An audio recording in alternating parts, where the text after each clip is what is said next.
So I'm just going to, Jeff Thomas will now speak to you about the season that was. Thank you, Dominic. Good morning, everybody, and welcome to our pilot webinar. I'm going to briefly talk about 2014, the season that we've had, and some of the disease issues that we might have faced this year and why that might have been.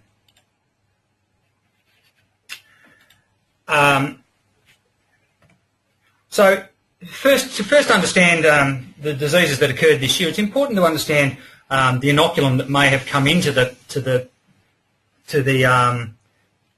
season from the 2013 season. If we remember back to 2013, it was a year with record yields across many areas, and certainly we had abundant disease and significant responses to fungicides to a number of diseases occurred last year. And we also had high biomass carryover, both of below and above the ground. I'm not going to run through all of these diseases that were listed on your screen, but just to point out that obviously Sclerotia was a major disease of concern last year, and certainly from that point of view we had a significant carryover of inoculum into this season.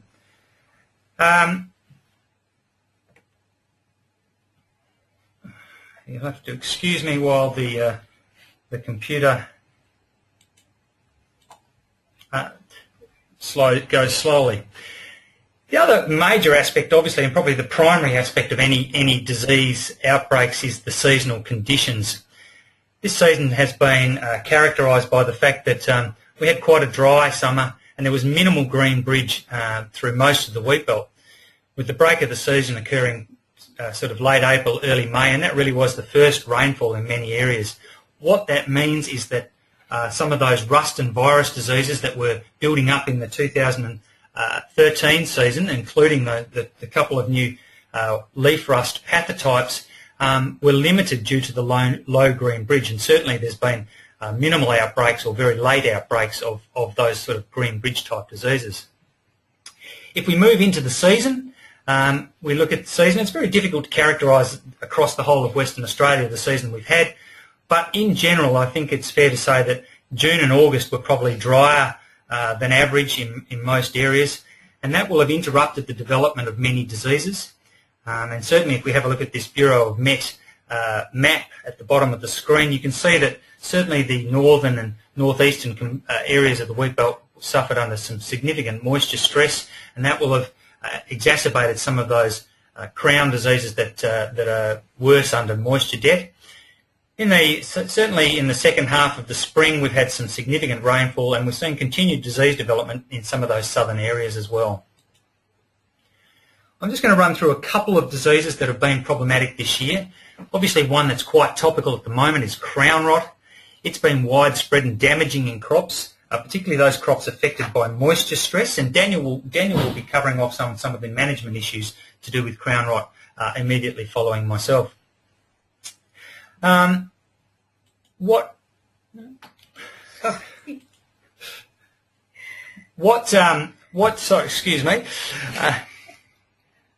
one of the important things to understand about crown rot is that it is a combination of the presence of inoculum and of moisture stress occurring during the season. And certainly our current farming system, where we have frequent cereal crops and reduced systems which are sort of resulting in reduced breakdown of crowns in the season, mean that we've got an increasing risk within our cropping systems, and it's a problem that's occurring across the wheat belt and will continue to be a problem in future years under this cropping system.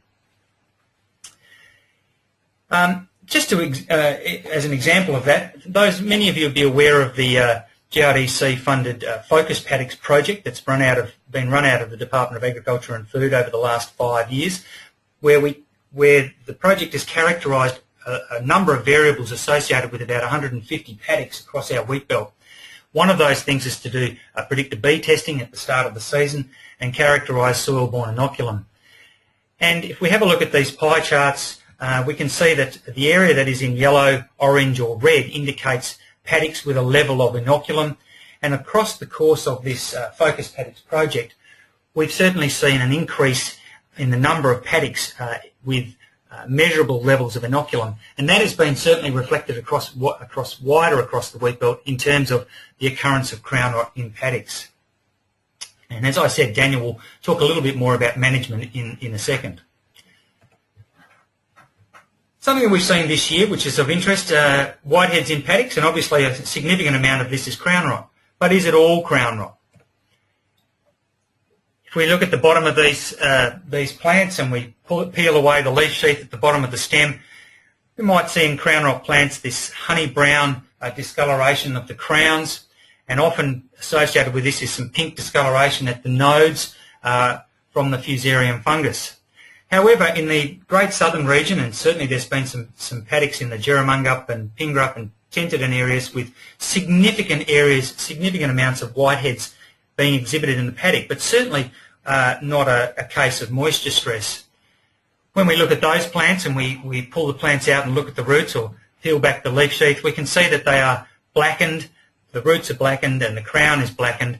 And in fact, in these paddocks, we have been able to diagnose take-all. This is obviously a disease that occurs quite frequently within the wheat belt, but it's just to make the point that not all paddocks with whiteheads crown rot will be the disease responsible, and it's important to know what the disease that you're talking about is so that you can manage your disease appropriately. Changing speed a little bit and moving above the ground. In barley, probably one of the diseases that I've had the most contact about this year is spot type net blotch. Very early infections and generally associated with continuous barley sown onto infected stubble, and bearing in mind that the majority of our varieties are susceptible to this disease. We know that spot type net blotch produces masses of conidia on stubble with moisture, and these are produced over a period of time and can excuse me, we forgot to turn the telephone off, and can produce masses of spores which can infect on a regular basis. And certainly we've seen that in the 2014 season with susceptible crops being sown onto infected stubble. What we know about our varieties is that the majority of them are susceptible, and certainly Hindmarsh is a variety which exhibits significant levels of disease under disease pressure. Again, this is a system issue. Crops, barley sown onto infected stubble is at maximum risk. We know that foliar fungicides work well against this disease, but in continuous cropping, where spores are always infecting new leaves as they emerge, that's putting enormous pressure on the efficacy of foliar fungicides, and avoiding sowing into susceptible barley stubble or managing stubble is certainly something that needs to be addressed.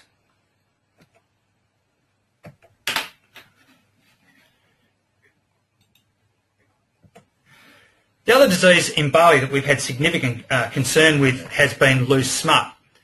What we know is that all our varieties are affected by this disease, but there's certainly been a concern amongst growers that Hindmarsh is more susceptible, and some preliminary trials that we've conducted would suggest that Hindmarsh is certainly in a group of more susceptible varieties, and therefore with the abundance of Hindmarsh in the cropping system, we'd expect to see that it's possible that more loose smut would be occurring.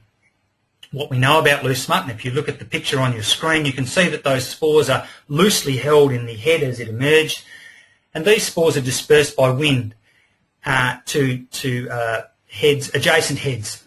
The spores can be dispersed over quite a long distance, and certainly we find spores in our spore traps quite regularly. And so even paddocks which may have had no expression of loose smut in this season may in fact produce infected seed, and we know that infected seed shows no symptoms. I guess our point that we're trying to make here is the talk that we've been hearing about throwing out Hindmarsh because of loose smut. We would suggest if Hindmarsh is the variety that suits your cropping system, we don't throw it out, but look to use an effective seed treatment, which are available. This is some work done by DAFWA and Bayer, looking at the efficacy of seed dressings. And what we can see from this table is that all of the fungicides we used reduced seed transmission, and this was in hindmarsh with about 4% seed infection. The fungicides in the dark green colour at the top were able to provide more than 90% protection, and certainly the most effective were giving up to about 99% protection in terms of controlling the transmission of loose smut. We'd suggest that you use the most effective fungicides in the highest risk seed, and choose the fungicide that addresses not only the loose smut but other disease issues. One important point that I quickly wanted to make was that coverage is extremely important in the use of fungicide seed dressings. If we look at this, this photo on the screen, those seeds are indicated by the arrows have got below optimum fungicide coverage, and if they are infected may not indeed receive enough protection to limit transmission of disease. Probably the other question we have is, what about Sclerotia in canola and in other grain legumes, and certainly lupins and albus lupins have been affected. There was less disease in 2014 than in 2013, but it was still damaging in some cases. What we know is that inoculum will be present wherever the disease has occurred previously, because Sclerotia are a persistent survival mechanism. There were variable responses to fungicide control in 2014. However, if we look at the pictures from this year, we can see that that apothecia were produced by germinating Sclerotia here this season. Petal testing in our laboratories confirmed that petal infection did occur. However, stem infection occurrence was irregular and was at lower levels than in 2013, and certainly drier conditions during flowering period were not as favourable for the development of stem infection. I guess the point we want to make is that we know that the inoculum is persistent. We know that last year had a high level of disease despite the fact that 2012 had low levels of disease, so certainly the persistence of those Sclerotia mean that there is an ongoing risk of Sclerotinia into the future. Briefly, root lesion nematodes are a multiplying problem. We've seen empathic incidence of root lesion nematodes continue to increase in 2014, and reports of in-crop symptoms and yield losses are certainly on the rise. Pretolenchus neglectus is the most common nematode that we find, but Pretolenchus quasipteroides, most of you might have heard of it as Pretolenchus teres, and Pretolenchus penetrans certainly are capable of causing great impacts and are becoming more common. The essential, and if we look at the pie graphs at the bottom again, we can see that between 2010 and 2014, inoculum of these diseases has increased. The essential component is that we identify the species in our paddocks to understand the rotation options that we need to use, and certainly this can be done through the use of either in-season testing or through the use of the predictor B test. Finally, a couple of diseases that have occurred that are of interest. The hot, dry conditions in the August period of this year saw the appearance of charcoal rot in lupins in several areas in the northern wheat belt. Generally speaking, we wouldn't consider this disease to be a production issue, as those hot, dry conditions occur at the end of the season. However, this is a crown disease similar to crown rot, for example, which exacerbates moisture stress, and certainly lupin crops in the northern region exhibited some of this disease this year. We would consider it unlikely that it needs any ongoing control. Finally, another disease of importance that's occurring in the high rainfall zone has been ergot in cereals. Rainfall during flowering favours infection and disease spread. It's important in terms of ergots because they can produce a toxin, and there is a limit on the amount that can be included in a grain sample, and it can result in dockage or even refusal of grains. The important thing to understand is the ergot is basically a sclerote and survives between seasons on the soil. So rotations to move away from cereals, and control of grass weeds, particularly ryegrass, which is highly susceptible, will help to limit this disease. Finally, what to be aware of in 2015. Obviously, we've spoken about root diseases, Sclerotinia with persistent inoculum, and I just make the point that if we're sowing canola or broadleaf crops back into canola paddocks from 2013, those paddocks will be at high risk. Obviously, stubble-borne diseases are ever present, and the onset of green bridge diseases will certainly be controlled by what happens over the summer. We have another interesting question, which is, does charcoal rot affect canola? Jeff again. In fact, yes, charcoal rot has been recorded in canola, and by Ravjit Kangura here in Western Australia. The first record of that, I think, was in about 2006 from Meriden, and again, that was a situation in which that was a warm and dry scenario and favouring infection. The fungus is favoured. The infection by the fungus is favoured by warm soil temperatures, and the disease is obviously exacerbated by dry conditions. Again, there is no evidence that apart from that one occasion that charcoal rot causes a significant and widespread impact on canola, and certainly we've received no reports of that this season. Thank you, Jeff.